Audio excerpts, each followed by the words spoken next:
Hi everyone and welcome to Escape the Ordinary podcast. My name is Karen Gunning.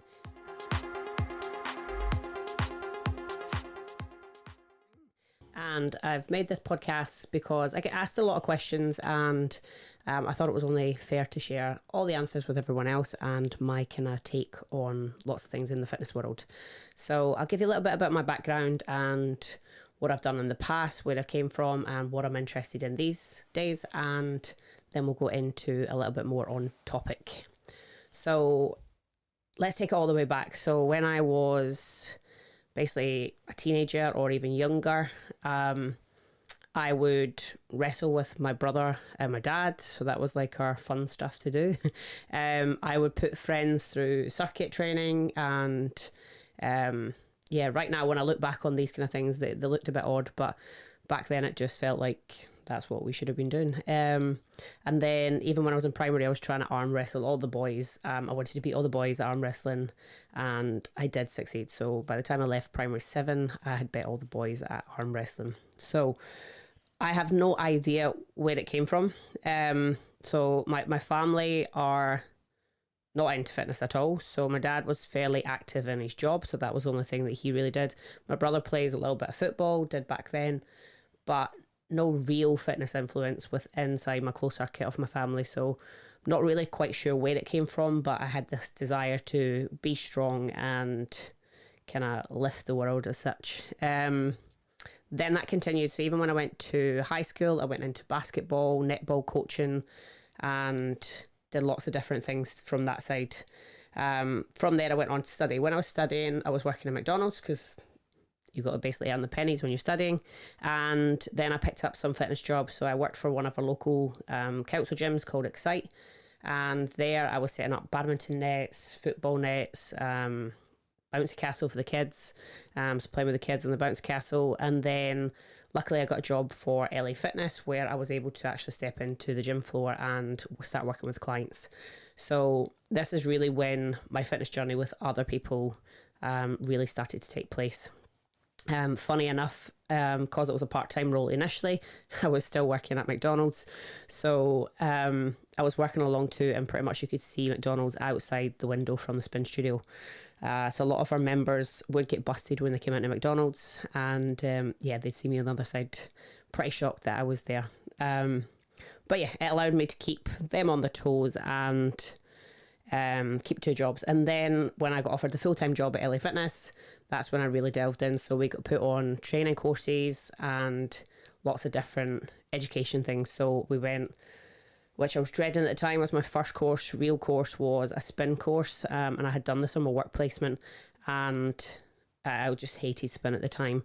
But that was the first course that LA Fitness wanted to put me on. So we went on the training course, and then I found a love for spin once my butt obviously adjusted to the seat. I worked there for a little while, and then that took me out to Dubai. So I applied for a job out in Dubai, went out to Dubai, and I was out there for 14 years. So I left at the age, I think I was just before my 19th birthday. So the July before my 19th. And luckily I had got a job out there, so I already had a job when I went out, so it was quite secure that way. And yeah, it just kind of took over, and 14 years kind of flew by. Lots of things happened within that time because fitness was just really booming in Dubai, and the industry was really growing. I really got a chance to grow with it. I had linked up with a few different companies, one especially called MeFit Pro, and I went through lots of different training courses. So Les Mills, again, it's hugely widely known, and I became a presenter, a lecturer for Les Mills, as well as a trainer. So I'd take people through body pump courses, step training, along with RPM, body pump, all these kind of things. And we would perform, obviously, in front of all the other instructors. So this would be a quarterly event. Alongside that, I got to travel, so I got to do some travels inside the Middle East, again, running these courses, and then the courses just kept coming. So we got added on BOSU, TRX, functional fitness with Escape, and many others. So pretty much everything that came up there, anchor training, there's too many basically to remember. So that was a great platform for me because I was allowed to develop myself as well as learning lots of new stuff, but also it just increased my tools. So my toolkit just grew massively from doing all these different courses and being able to apply it to my clients' goals and to keep the sessions fun. So not just to have every client doing exactly the same, we could incorporate different types of training. Alongside that, I did run my own group fitness studio out in Dubai as well. So I had my own business and I was doing a lot of education stuff in the personal training and group fitness as well. So that was fun times. And then about 8 years ago, I came back to the UK.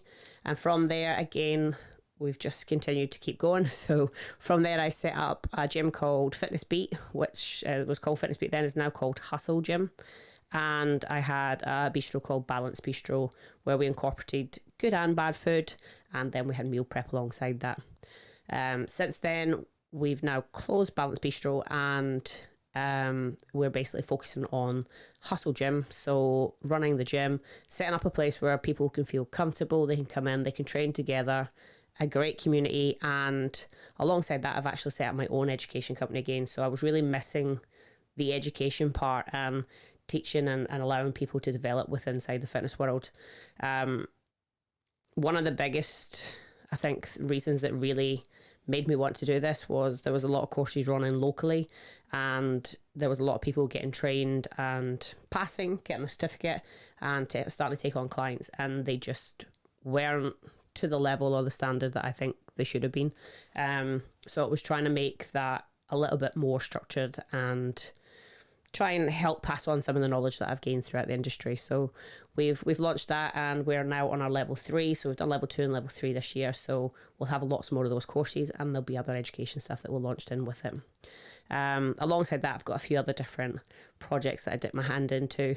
But our education, our small group and gym is pretty much our biggest one. I still do teach classes at some of the local gyms, because it's nice just to kind of connect with the community and be able to meet other people.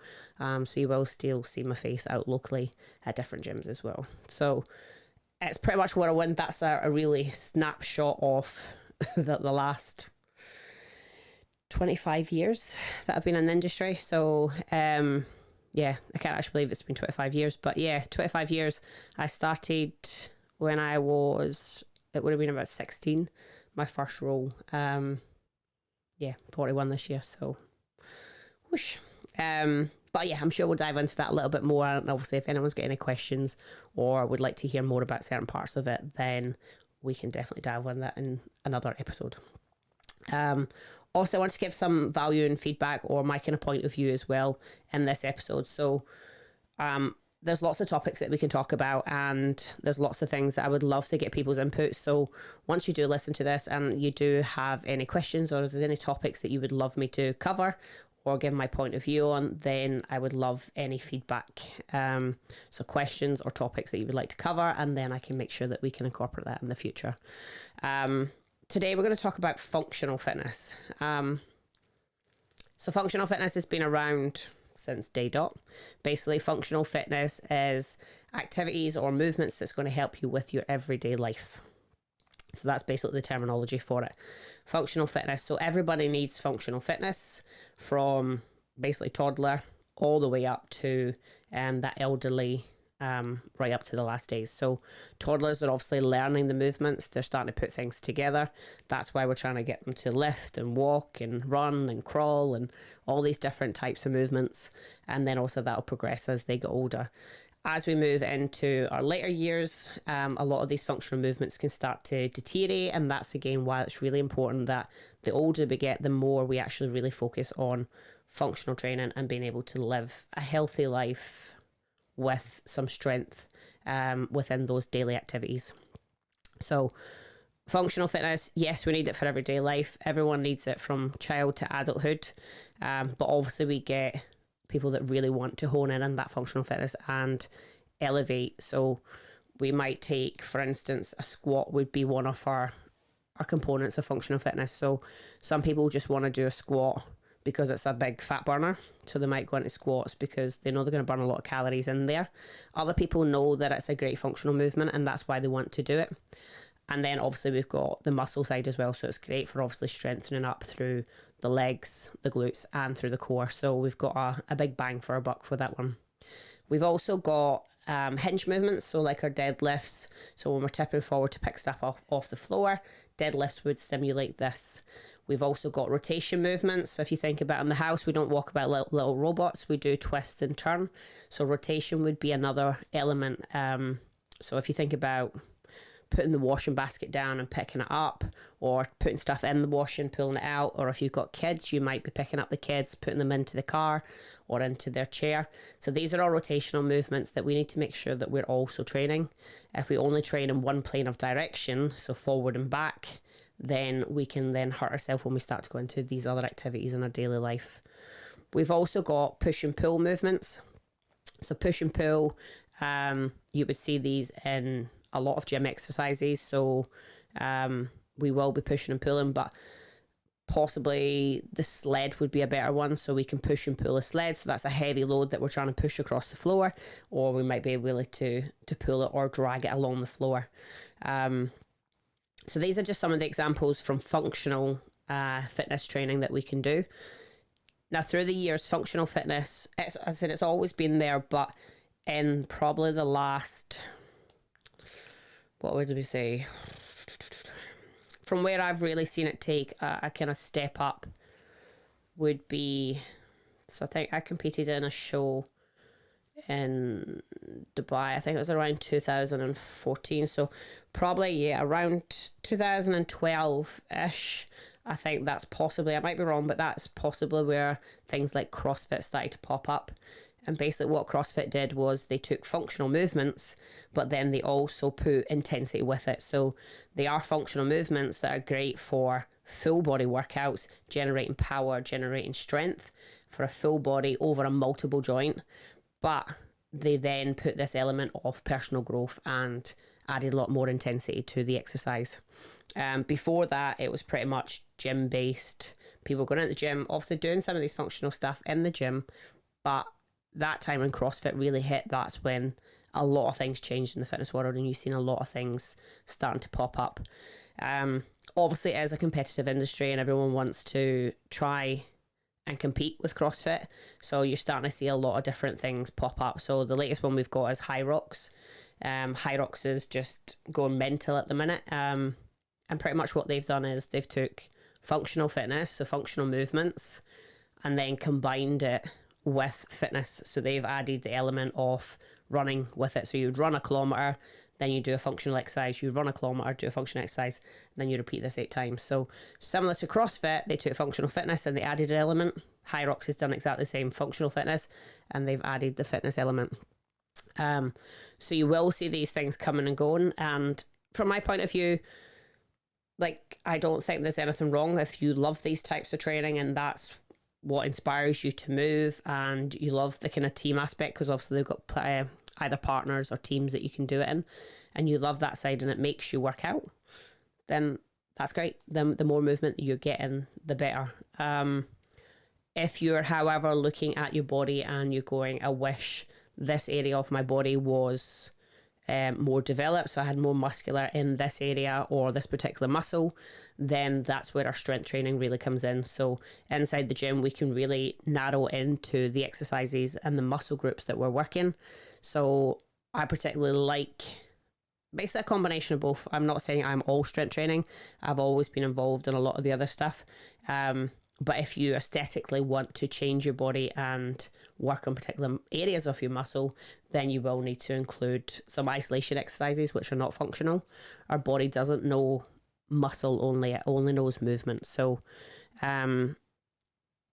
functional movement is going to generate that whole body workout, whereas isolation is only going to work one particular area. So if we think about a bicep curl, it's only going to work a bicep, so we're not getting that full body workout. Whereas if I did a pull up, that's going to incorporate a little bit of bicep, but a whole lot of other muscles as well. So if your focus, as I said, is to build particular strength or size within one particular muscle or area, then this is where our strength training really comes in. Plus, there's hundreds of exercises we can do in the gym, so we don't need to keep it the same. We don't need to keep it boring and repetitive, so we can change this up. And again, there's no problem with combining traditional strength training with some functional movements or with some HIIT training. So again, HIIT training is slightly different. It will combine lots of functional movements together within a short time or no rest. and that will increase the intensity. So again, functional movements are pretty much everywhere. Key thing is that we find what makes us move, what makes us stay the most active, and what's again going to keep us healthy in our everyday life. I mentioned before about as we get older, obviously our ability and our activity level might decrease, especially once we stop working. Then we might start sitting around more. So then our functional movement can really decrease at this stage. So if you are getting slightly on later in the years, it's really, really important that we do start moving. I had one client that came in, and it was probably one of my most satisfying clients, because it wasn't, right, we want to develop this muscle, or we want to make this stronger, or we want to get better at this. The whole purpose was to make her more stable on her feet, to make her be able to stand in a crowd a little bit more strongly, so that she didn't feel like she was going to get knocked over, to be able to get out of a chair without being in pain or being uncomfortable or struggling to get out muscular wise. And at that point, we really had to look at, well, why couldn't she do these things? Like what had changed? And also, what did we really need to work on to allow her to get there? And the progress that she made just within a short couple of months was tremendous. She was, her confidence went up as well. So before, she was quite forward in her posture. Her eyes were kind of looking at the floor.